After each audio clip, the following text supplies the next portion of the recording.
Welcome, my dear viewers. Thank you for being with my channel and watching my videos. I'm telling you a story from my life. Watch this video to the end. You will understand what I'm telling you, so as not to miss my new videos. Do not forget to subscribe to the channel and leave your explanations in the comments. Then let's go. I am Chelsea. A few weeks ago, my father, who had been battling illness, passed away. Regret filled me as I wished I could have shown him his grandchildren. The words escaped my lips along with a sigh. I got married 5 years ago at the age of 25. At my wedding, my father and I made a promise. I'll let you know first when I get pregnant. However, that promise remained unfulfilled, and it became my only regret about my father.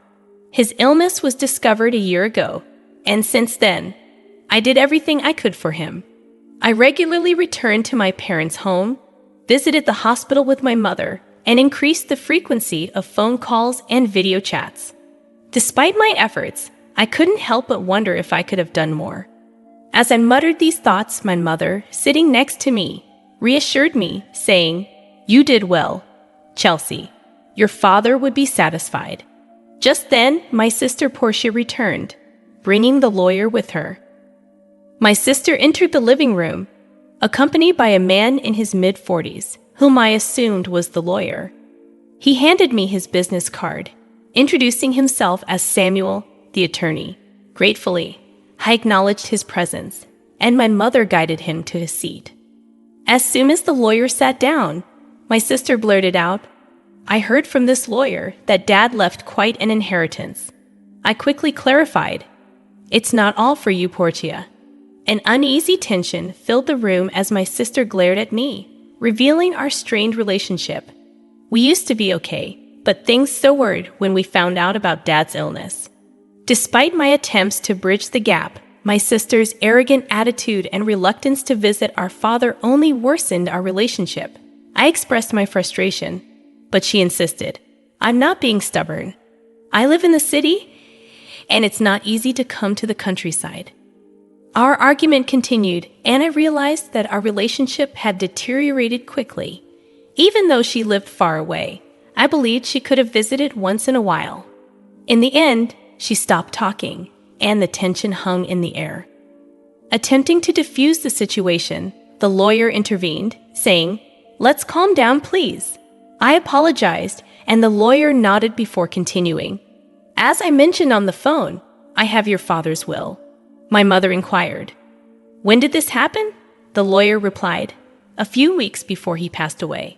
He contacted me, so I went to the hospital to have him sign the will in front of me, with his primary physician present. It turned out they had arranged for the primary physician to contact the lawyer. After my father passed away, the lawyer was contacted. He, in turn, reached out to us, explaining the circumstances. "That's how we find ourselves here today," the lawyer said, producing a white envelope and placing it in front of us. Inspecting the envelope, I mumbled, "This is definitely Dad's handwriting." My sister Portia seemed impatient, saying, "Never mind, just tell us what's in it. I'm busy, you know." The lawyer, with a wry smile, opened the envelope to reveal a single piece of paper. "This is what was written there," he began, explaining that besides the house and land, our father's inheritance included some savings and a storage shed. The mention of the storage shed puzzled me. My sister, however, interrupted angrily. "Wait a minute. You didn't mention the farm." "The farm, yes," I added, recalling that it was a hobby my father took up after closing his company. He had started farming near our home until he fell ill. My sister insisted that the farm should be part of the inheritance. Reviewing the documents, the lawyer found a note and revealed, "The farm is rented land." Disappointed, my sister thought we owned it, but I silently considered it might be for the best since we knew little about farming. The conversation shifted to dividing the inheritance. "The house and land go to the wife," the lawyer declared. My sister was content, but the lawyer suggested dividing the rest as we pleased. My sister promptly claimed the cash from the savings, approximately $100,000. Protesting against this selfish arrangement, I objected, Wait a minute. I'm the oldest daughter. That's irrelevant. I'll take the storage shed. My sister turned to the lawyer, asking, "What even is that?" The lawyer explained, "It's the storage shed next to the house. You'll inherit the building, the land, and its contents." My sister's eyes lit up, and she eagerly accepted. As I questioned her motives, the lawyer continued, "It's about 65 square feet, roughly the size of a small bedroom." Reacting with distaste, my sister grimaced as the lawyer placed photos of the shed on the table. The exterior looked run down, and the interior contained only basic tools, nothing valuable. My sister declared, "I don't want it." I took the photos and painted them myself. It was all quite ordinary. Though these are sentimental items, they won't fetch much money, I thought. As I pondered, my sister spoke up, saying, "Fine, I'll take the cash. You can have that dirty shed." "Hold on, that's not fair. You agreed to the vegetable farming. What are you complaining about now?" My sister retorted. It was difficult to argue against her point, but if I didn't speak up, she'd take all of Dad's inheritance. My sister pressed me, asking, "So we're good then?" Struggling to answer, my mother chimed in, "As long as Portia won't complain later, I have no objections." My sister grinned, and it seemed settled.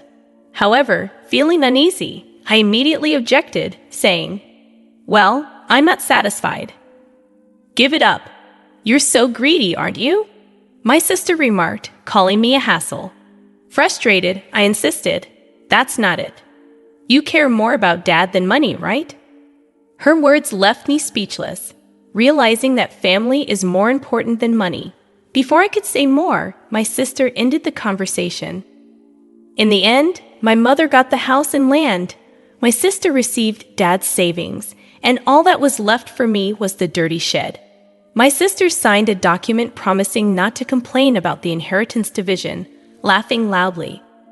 Full of complaints, I couldn't help but vent to my mother, asking, "Mom, why didn't you help me?" She replied, "I did help you. You decided with Portia." I argued, "That's not true. I made sure you got the shed." My mother assured me, "You might find something surprisingly good if you look closely." The next day, armed with the key from the lawyer, I headed to the shed near the field, a 10-minute walk from home. It was a rural road where no one else passed by. Upon reaching the field, which my father had rented for the past year, I opened the dusty shed with the key. As I looked around, there was nothing special inside, just tools for farming. Disappointed, I mumbled, "Maybe I should just take what's inside for now." However, upon closer inspection, I noticed that the shed felt smaller from the inside than it appeared from the outside. Puzzled, I walked around to the back and discovered another door. Gasping, I realized there was a space accessible only from the back. Excited, I thought this must be Dad's surprise.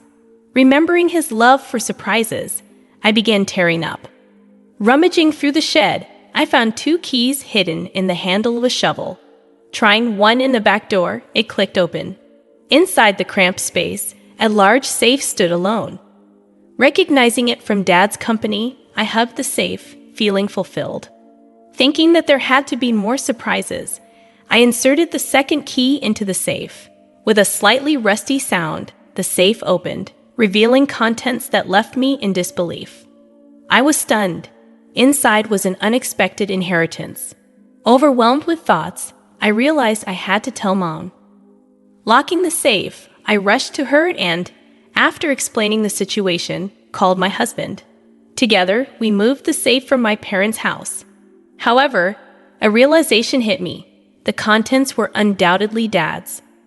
If it's part of my inheritance, including the shed, I might have to pay inheritance tax. Better get this thoroughly checked out. The valuable contents warranted consultation with the lawyer about inheritance tax. According to the lawyer, consulting a certified public accountant was advised. A friend referred me to an accountant, and I left the complicated matters in their capable hands. A year passed in this way, and just when I thought things had settled down, my sister showed up near my home. "What brings you here all of a sudden?" I asked. "Well, I had some business at our parents' house, so I stopped by." "Something like that," my sister replied. Her behavior struck me as odd. Despite the proximity of our homes, we weren't the kind of sisters who would casually visit, especially after the tension over Dad's inheritance. Suspicion lingered as I looked at her. Acting a bit nervous, my sister asked, "Can I come in?" I agreed, but her visit was unusual. After serving coffee, she started fidgeting and finally spoke. "So, did you win the lottery or something?" I shook my head in confusion. "No, I didn't." "Did your husband get a bonus?" I replied, "I never buy lottery tickets, and my husband's bonus isn't due now." "What are you talking about?" Angrily, she exclaimed. "What are you making fun of me for?" "Money, you had it, don't you?" She excitedly shared a story from a few days ago when she ran into our aunt in the city. The aunt mentioned receiving a $500 gift card as a thank you for visiting Dad. My sister assumed I sent it and believed I had come into extra money. She interrogated me, insisting that I admit to a windfall. Sighing, I clarified. It was a thank you gift from the inheritance. My sister didn't like my attitude and accused me of mocking her. I explained, no, it was a genuine thank you gift, but she pressed, demanding to know where I got the money. I replied, from the inheritance, remember? So, I sent thank you gifts to relatives who had helped us. Upon hearing this, my sister frowned and remarked, all you got was that dirty shed. I nodded, confirming her statement, but then added, there was a safe inside it. That's where the real inheritance was. Perplexed, my sister questioned, a safe? Real inheritance? I carefully explained to her about the watches in the safe, all of them valuable and collected by our father as a hobby during his lifetime. However, I admitted not knowing their exact value. On the other hand, the remaining savings were about $100,000, which seemed small considering our father's background as a business owner who could retire early. This led me to believe he might have invested a significant amount in those watches. My mother, upon seeing the contents of the safe, had expressed concern about potential inheritance tax. Seeking guidance, I asked her, what should I do, Mom? After some thought, she advised, things like this always come out. You should declare it properly. Let's ask that lawyer we spoke to recently. I consulted the lawyer again, who explained that if you inherit valuables, the inheritance tax is determined by their value at that time. He also suggested that a certified public accountant could handle it for me. Following this advice, I left it to the accountant. The results revealed that the watches alone were worth at least $500,000. Faced with this valuation, I questioned, how should I pay the inheritance tax? The accountant suggested, how about keeping the ones you're emotionally attached to and selling the rest? Agreeing with the practicality of this approach, I sold some watches, used the money to pay the inheritance tax, and sent thank you gifts to the helpful relatives, the gift cards my sister had mentioned. By the way, I kept items like the pocket watch my father often wore, which held the most memories for me. I showed it to my sister while explaining the story, saying, this one isn't expensive, but it holds the most memories for me. However, my sister frowned upon hearing my story. What? You don't have any left? She asked. I replied, no, there are still some in the safe, which is at Mom's. It's too big for this house. It's the one Dad used at his company. My sister looked away, seeming deep in thought.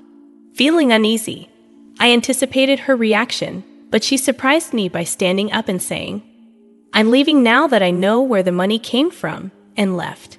Considering my sister's money-minded nature, I expected her to demand a share of the money from the watch sales. I was relieved she left without making a fuss. However, in my relief, I forgot the unease I had felt earlier, only to be reminded of it late that night when I received a call from my mother. Chelsea, it's urgent. Come over right away, my mother exclaimed. Alarmed, my husband and I rushed to her house, noticing something strange as we approached. The area around my parents' house was lit up in red, and as we got closer, several police cars were parked outside. What's going on? I wondered, and the reason became clear: a distressing situation unfolding at my parents' house. I navigated through the crowd, calling out to my mother, "What happened, Mom?" According to her, it was after 9 p.m., and feeling tired, she had already gone to bed. Shortly afterward, she heard strange noises, sounds like someone searching for something coming from beyond the door. "Oh, it's a burglar," my mother instantly thought. Feeling helpless as she was alone in the house, she decided to escape through the window. Glancing back, she saw the light of a flashlight moving inside the house, confirming her suspicion of a burglar. Convinced, she ran to the neighbor's house and urgently sought help, saying, "There's a burglar." Upon hearing this, the neighbor promptly came out, and they both observed the swinging light my mother pointed at, thinking it was a burglar. They called the police, who arrived soon after. However, it turned out not to be a burglar at all. It was my sister who had sneaked into the house to rummage through the safe. Influenced by my story, neither my mother nor the neighbor knew this. When the police arrived, my sister, realizing she was in trouble, attempted to make a quick escape. In her rush, she accidentally bumped into the open door of the safe, causing it to topple over and fall onto her as she tried to flee. That's how Portia got trapped under the safe, and she was taken to the hospital by ambulance, complaining of leg pain. Stunned, I was truly dumbfounded by the turn of events. Afterward, my mother and I apologized to the police officers for the late-night disturbance. I also called my sister's husband, who expressed disbelief, exclaiming, "Wait, you're saying Portia broke into her own family home and got injured?" "Yes, that's correct," I replied, shocked and disappointed. Her husband revealed that Portia had accumulated a significant amount of debt, spending extravagantly on brand name items. The couple had a massive fight, leading Portia to storm out, declaring she would borrow from Mom to pay it back. It turned out she had already used the $100,000 she inherited to settle some of her debts. However, still short, she came to me, seeking more money. Learning about the contents of the safe triggered her actions, resulting in this entire mess. No wonder her husband was furious. In the end, my sister, with a fractured leg, was hospitalized, and her husband started talking about divorce. Despite her protests, he brought divorce papers to the hospital, and she had no choice but to sign. Now she lies in her hospital bed, stunned by the unfolding events. I noticed a part-time job magazine next to her, suggesting she's contemplating working part-time to pay off her debts. As for me, I decided to move back to my parents' home amid all the commotion. Concerned about my mother and another significant reason, I found out I'm pregnant. After discussing it with my husband, we decided to move back home and have my mother assist us with childcare. Although I wish I could have shared the news of my pregnancy with my father while he was alive, I'm certain he would be happy for us. So, I'm looking forward to giving birth to a healthy baby.